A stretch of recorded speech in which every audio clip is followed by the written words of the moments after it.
Up next, a really pretty bike, a 2007 Harley-Davidson FLH TCU Electroglide Ultra Classic.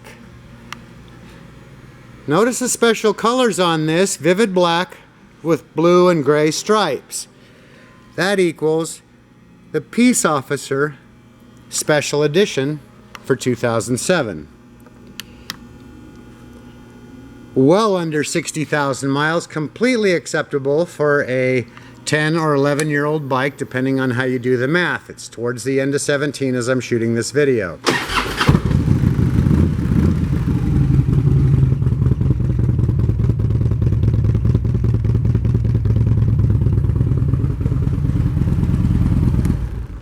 When a bike looks this good and sounds this good, it just kind of screams, "Come on out and test ride me." You may fall in love. Bike just came out of Jamie's detail, so it looks great. We've already heard from the Vance & Hines pipes. They sound great. Extremely pretty bike.